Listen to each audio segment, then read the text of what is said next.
Hi guys, hi everyone, welcome back to the Fergie family video. Now this topic was brought up by one of my auntie. We are talking about in-laws and how toxic they can be. So we're going to touch on toxic in-laws today, and then we can touch on in-laws, another video about talking about good in-laws that are not toxic. But for today's video we're going to touch on in-laws. Chris Biandy on the track.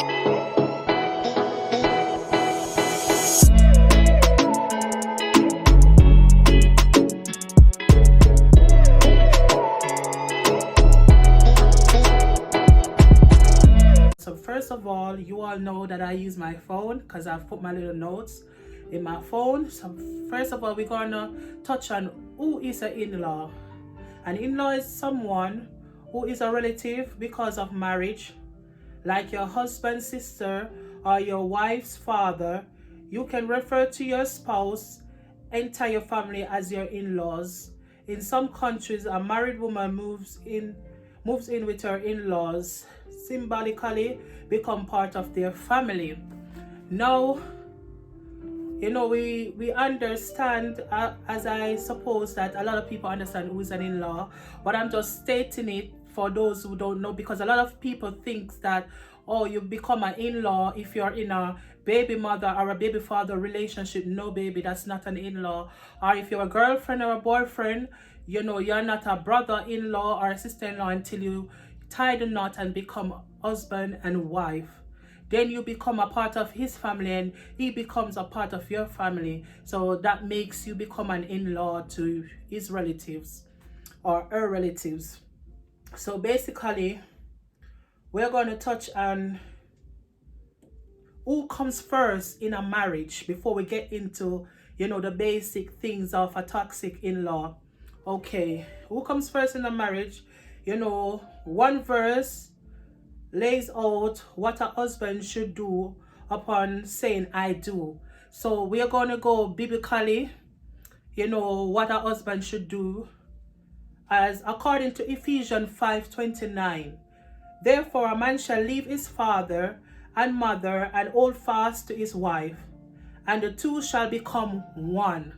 Now I know you have a lot of men that are mama's boy, that boys can be very clingy, and mothers can be very clingy as well. So therefore, she becomes a pain to the wife, or a pain to the other half, which is the husband. If the wife mothers is too clingy, then it can become a problem.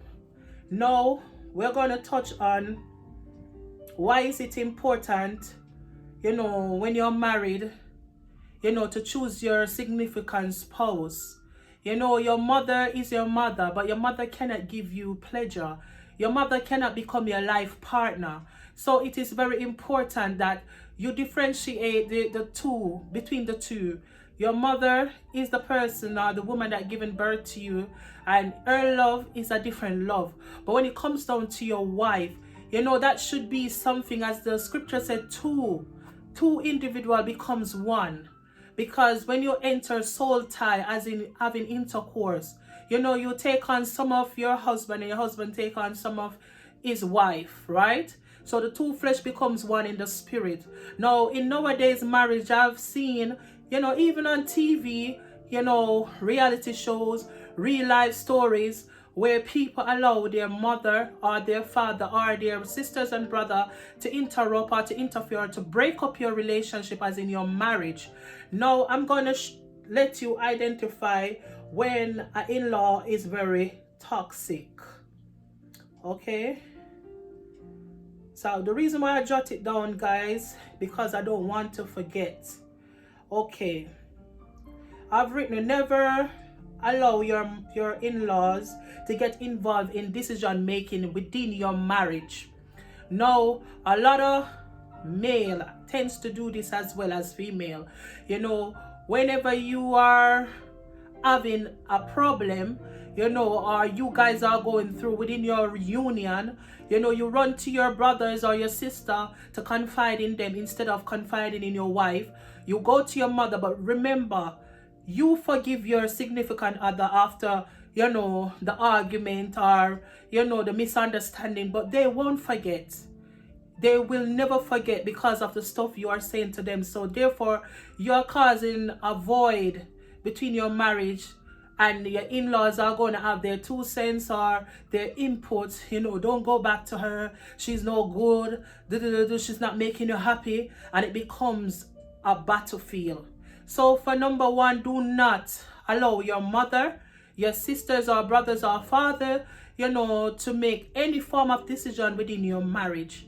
The Bible said 2 flesh becomes 1. So if your wife is hurting, you should be hurting, because she was created out of your ribs. It's your significant other. So when you're having a problem in your relationship, never take your problems to your family.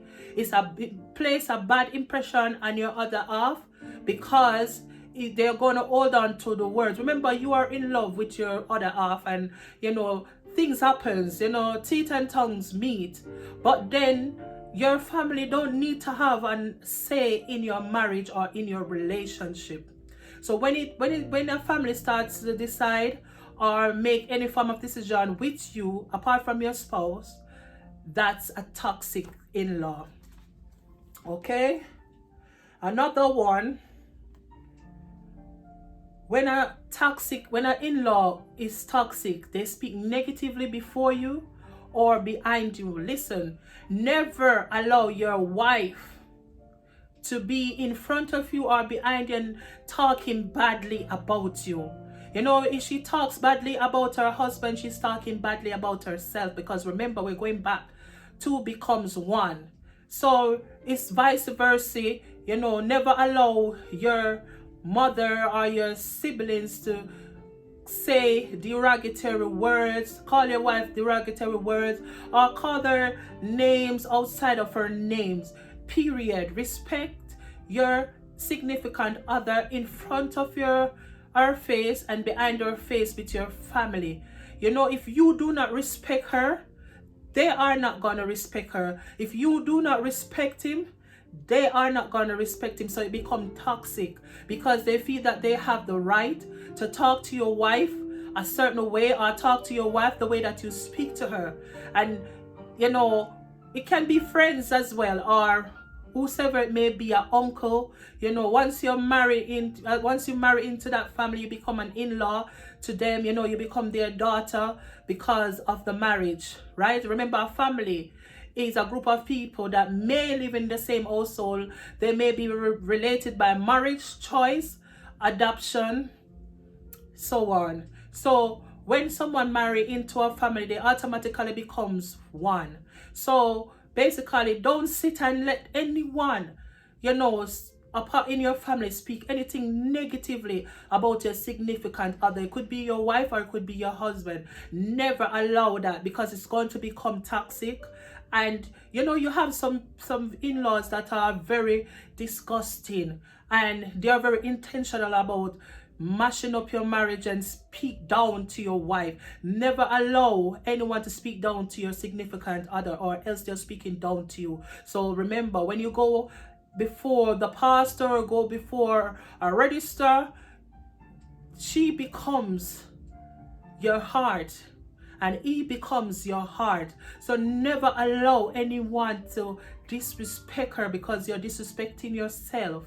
Okay, so I hope you understand. Never allow any form of in-laws to speak negatively about your spouse. That's a toxic in-law. Now another one, you've got in-laws that likes to lie on their daughter-in-law or their son-in-law, because maybe they might not like the person, or maybe they did like the person before and they changed their mind. Remember, people are subjected to change because they work after emotions, and today someone can like you, tomorrow someone can dislike you or despise you. But You should know your significant other, know what they're capable of, and you should always stand up for your wife or stand up for your husband. That doesn't mean you're going to condone if they have done a wrongful act, but never, and I repeat, never, try to talk to your wife in a disrespectful manner. Like if your wife has done something or your husband has done something and you try to address it in front of people, never do that. Because if an in-law see or saw something like that, they're gonna feel like they can be confrontational and they feel as if they have the right to do or say certain stuff. So never allow people to tell you stuff about your wife, or allow your family member to tell you stuff about your husband.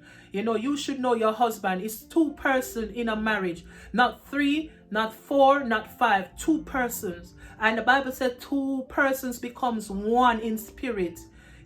So when people comes with stuff, oh, your wife is this or your husband is that, just let them know, listen, I don't need to hear you speak nothing bad about my wife. I don't need you to hear you speak nothing bad about my husband, because I know her best and I know him best. I don't know if I put that in the proper grammar, but I know him in such a way where I don't need anyone to tell me about him. I can tell myself about him because he is me and me is him. Okay, so never allow people to tell lies or come with their fabrication about your significant other, period. Okay, so when our in-law starts telling lies, they are toxic. Okay, and also when our in-law is toxic, they become manipulators, and they can manipulate either side, because an in-law can manipulate their own family member, which is wife or son or daughter, I should say, to turn their minds against their significant other, whether it be a wife, whether it be a husband. They can manipulate the situation for them to break up, or they can manipulate the wife to say that the son is no good, just to break them up. Or if they have a vendetta against their family member, they try to go to the wife and say certain derogatory thing about their significant family, and then that become toxic because it's he say, them say, she say, all around the world. So when you have a manipulator as an in-law, it is like a serpent. It goes around in east and try to cause discord, confusion, and it causes anger and pain and hurts. So in order for you to avoid a manipulator, try and cleave onto your wife or cleave onto your husband. Let your wife becomes your best friend. Let your husband become your best friend. So therefore, when a person is your best friend, you're not afraid to tell them the good and to tell them the bad. So allow manipulators to keep out of your relationship. Okay, the next one is an in-law that is toxic. They don't listen to the other side that is not related to them by blood. I'm not talking about marriage. When you're married and in a relationship, and you become an in-law, they tend to side with their son, even if their son is wrong. They don't tell their son that they're wrong. They try to side with them and to make you feel as if you're not a part of the family, and it vice versa. They might side with their daughter because they don't want to see the wrong in them, so they side with them and make the son, the son-in-law feels left out, as if he hasn't got a say or he's a wimp. So when you see a toxic in-law siding and don't listen to two sides of the story, you have to know that you need to segregate yourself, because that is very toxic. Okay? Another one, a toxic in-law is very nosy. I would say, they're like BBC, World News, CNN News, Sky News, because they're carrying news all around because they become nosy. and they eavesdrop in your conversation, and what they do, it becomes like a Chinese telephone, in the sense where you hear something but you didn't hear it properly, so you carry incorrect information, and it becomes, a problem, because they're nosy. They cannot hear or see, your relationship without putting their nose into it. As in, when I say nose, I mean their ears, are putting their own input. Don't allow anyone to speak, whether negative or positive, apart from people who really mean you well, people who wants you to prosper and wants your relationship to grow. So never allow no nosy, toxic in-laws to have any say in your marriage. Your marriage belongs to you and your wife or your husband. Never allow anyone to speak anything pertaining to your marriage. Okay, this one. A mother also, what I've realized and I've seen, mothers tends to not to want to let their son go. Okay, I've seen that in day-to-day basic life, where relationship breakups because of the mother feel as if, oh, because you have given birth to your son, okay, you are the first lady. No, respect your mother, yes, number one, but when you're married, she's no longer your first lady. She becomes the second lady in your life, because your wife becomes your first lady. The Bible said, God first, your wife or your husband, then your children, then your parents. That's the harder. Never allow your mom to think that, okay, because she's giving birth to you, she owns you. No, she don't. When you're married, it's a commitment. It's two people coming together, that loves each other and decided to be submissive. You're not submissive to your mother, you're submissive to your significant other. And it's vice versa. You have some dads thinks that, okay, it's my only daughter, or it's my favorite daughter, okay, I'm not gonna let go of her because I really love her. But you listen, when you get married, you have to leave your house to go and live with your wife or your husband, because when you live under a roof where your mother or your father, it tends to go wrong. There's going to be a lot of disruption. There's going to be a lot of misunderstanding. There's going to be a lot of time when there's interference, because they think that, okay, I know him before you, so I know him best, so he's mine. No, you have to differentiate, the love for your mother and the love for your wife, or your love for your husband and a love for your father. Is two different. One is a parental love and another is an intimate love. Because you're not going to make love to your dad, or you're not going to make love to your mother. So never allow your wife or never allow your husband to be second best in your union. So anyway, guys, I hope you understand what is a toxic in-laws. And if you're in a toxic in-law, and you are making it worse, try and stop. Or if you're not happy with a significant other, it's best you separated, or you can go to a counselor, or getting to know each other better.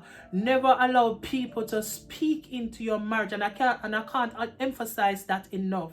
Never allow people, whether it becomes friends, families, or whoever it may be, never allow people to speak into your union, because it's going to become dear words. And remember, words are alive. It has power, and whatever people speaks, it can manifest into your life. So you speak positive things within your union. Become best friends where you know each other. You can talk about everything. You don't go to bed with you guys being upset with each other. Try to find a mutual ground, or come to a mutual grounds where one person can back down while the other person, it's supposed to be a balance. A marriage supposed to be a balance where you guys balance each other. If you are loud and he is quiet, that's a balance, because at least when you get loud, then he can to bring down the arguments or to ignore you. So it's a balance. Respect each other, and then your in-laws will respect your significant other. So guys, I hope you enjoy this. Never allow family members or in-laws to become toxic in your marriage or your union. Remember to subscribe to our channel. Remember to comment down below. Turn on your post notification bell, like and share. And please share it to all platforms: Facebook, Instagram, Twitter, YouTube, whatever it is, WhatsApp. Share our videos to your friends and family and let them know that there is a family over here that is changing life. Thank you for watching. Bye for now.